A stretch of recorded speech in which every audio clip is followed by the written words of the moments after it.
Welcome to our channel Telugu Prabha. నేను మీ journalist Yagnamurthy. Dhurandhar 2 ఇప్పుడు ఎక్కడ పట్టినా దేశవ్యాప్తంగా ఈ సినిమా గురించినటువంటి చర్చ జరుగుతుంది. సినిమా ప్రియులందరూ కూడా ఈ సినిమా గురించే మాట్లాడుకుంటున్నారు. అంతగా ధురంధర్ 2 ఇప్పుడు సినిమా ప్రియుల్లో ఒక రేజ్ని క్రియేట్ చేస్తూ ఉంది. సో బాక్స్ ఆఫీస్ వద్ద ర్యాంపేజ్ని సృష్టిస్తోంది.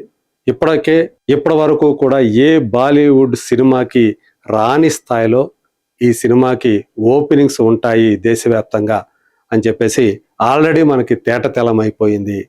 సో ఇప్పటికే 50 కోట్ల రూపాయల దాటేసి ఇంకా ముందుకు వెళుతూ ఉంది. ఇక నార్త్ అమెరికాలో అయితే ఈ సినిమా ప్రభంజనం ఇంకో లెవెల్లో ఉంది అని చెప్పేసి గణాంకాలు తెలియజేస్తూ ఉన్నాయి. సో ఇప్పటి వరకు కేవలం 2 సినిమాలు మాత్రమే ప్రీమియర్స్ పరంగా $1 మిలియన్ మార్కుని దాటాయి. అందులో హయ్యెస్ట్ ఇప్పటి వరకు కూడా యానిమల్ మూవీ, రణబీర్ కపూర్, రష్మిక మందన్న జంటగా మన తెలుగువాడు రూపొందించినటువంటి యానిమల్ మూవీ $1.2 మిలియన్ అది ప్రీమియర్స్ సేల్స్ సాధించి అది రికార్డు సృష్టించింది. ఇప్పటి వరకు కూడా నార్త్ అమెరికాలో ప్రీమియర్స్ రికార్డు దాందే, యానిమల్లే. దాని తర్వాత దానికంటే ముందు విడుదలైనటువంటి టైగర్ 3 మూవీ, సల్మాన్ ఖాన్ కథానాయకుడిగా వచ్చినటువంటి ఆ cinema, Katrina Kaif heroine. So ఆ సినిమా దాని ప్రీమియర్స్ కూడా $1 మిలియన్ మార్కుని అందుకున్నాయి. మరి ఇంతవరకు ఏ బాలీవుడ్ సినిమా కూడా ప్రీమియర్స్ పరంగా ఆ మార్కుని అందుకోలేదు. ఇప్పుడు ధురంధర్ 2 ఆ మార్కుని ఆల్రెడీ అందుకుంది. ఇంకా ఈరోజు 12వ తేదీ, ఇంకా 6 రోజులు ఉన్నాయి ప్రీమియర్స్కి. అంటే మార్చి 18వ తేదీ ప్రీమియర్స్ పడబోతున్నాయి నార్త్ అమెరికాలో. సో ఇప్పటికే 6 రోజుల ముందుగానే ఆ $1 మిలియన్ మార్కుని అది దాటేసింది ధురంధర్ 2. ఆ ప్రీమియర్స్ పడే సమయానికి అది ఏ స్థాయికి వెళుతుంది ఏంటి అని చెప్పేసి ఇప్పుడు ప్రెడిక్షన్స్ జరుగుతూ ఉన్నాయి. ఇక్కడ మనం చూడొచ్చు, యానిమల్ $1.2 మిలియన్, అలాగే టైగర్ 3 $1 మిలియన్. ఇక ధురంధర్ 2 అంచనా వచ్చి ప్రీమియర్ సేల్స్ 2.5 నుంచి $3 మిలియన్ ఉంటాయి అని చెప్పేసి అంచనా వేస్తున్నారు. అసలు అంటే యానిమల్ కంటే డబుల్, అంతకంటే ఎక్కువ.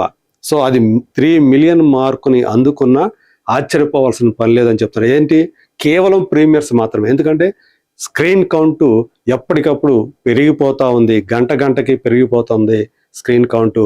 లొకేషన్స్ పెరుగుతున్నాయి, షోస్ పెరుగుతూ ఉన్నాయి. దాంతో అంటే దానికి ఉన్నటువంటి డిమాండ్ నార్త్ అమెరికా అంటే యుఎస్ఏతో పాటు కెనడా కూడా ఉంది. సో రెండింటిని కలిపి మనం నార్త్ అమెరికా మార్కెట్ అని చెప్పేసి చెప్పుకుంటూ ఉంటాం సినిమా పరిభాషలో. సో ఇప్పుడు ఈ 2 చోట్ల కలుపుకుంటే ఖచ్చితంగా అంటే నార్త్ అమెరికాలో ధురంధర్ 2 ప్రభంజనం వేరే లెవెల్లో ఉంది. నా భూతం నా భవిష్యత్ అన్నట్లుగా, అంటే ప్రస్తుతానికి నా భవిష్యత్ అని పక్కన పెట్టిన గతంలో ఎన్నడూ లేని విధంగా నా భూతో అన్నట్టు ఆ రేజ్ ఎలా ఉంది, ఆ ర్యాంపేజ్ ఎలా ఉంది. మరి ఆ టిక్కెట్ల కోసం అభిమానులు నార్త్ అమెరికాలో కూడా కొట్టుకునేటువంటి పరిస్థితి వస్తున్నదంటే, కొట్టుకోవడం అంటే ఇక్కడ మీన్స్ ఆన్లైన్లో. సో ఆన్లైన్ సేల్స్ ఆ విధంగా ఉన్నాయి, సర్వర్లు కూడా క్రాష్ అవుతున్నాయని చెప్పేసి చెప్తున్నారు. మరి చూద్దాం రాబోయే రోజులు, అంటే నార్త్ అమెరికాలో ఈ విధమైనటువంటి ర్యాంపేజ్ని సృష్టిస్తున్నటువంటి ధురంధర్ 2 రణ్వీర్ సింగ్ కథానాయకుడిగా ఆతిథ్య ధర్ రూపొందించినటువంటి ఈ సినిమా ఎలా హంజామ్ అలీ మజారి అనేటువంటి ఆ పాత్రలోకి పరకాయ ప్రవేశం చేసి రణ్వీర్ సింగ్ చేసినటువంటి ఆ సినిమా, అందులో ఆ విధ్వంసం ఏదైతే ఉందో అది బాక్సాఫీస్ విధ్వంసంగా మారి ఇప్పుడు మొదటి సినిమా ఏదైతే ఉందో ధురంధర్ 1 కంటే మించినటువంటి కలెక్షన్స్, అది 1300 కోట్ల రూపాయలు ఇప్పటి వరకు కూడా లైఫ్ టైంలో సాధించింది. సో ఈ సినిమా 2000 కోట్ల రూపాయలు సాధిస్తే ఆశ్చర్యపోవాల్సిన పని లేదని చెప్పేసి విశ్లేషకులు చెప్తున్నటువంటి మాట. మనం చూద్దాం రానున్నటువంటి టైంలో ఈ సినిమా ఇంకెన్ని రికార్డుని కొల్లగొడుతుందో. Let us wait and see.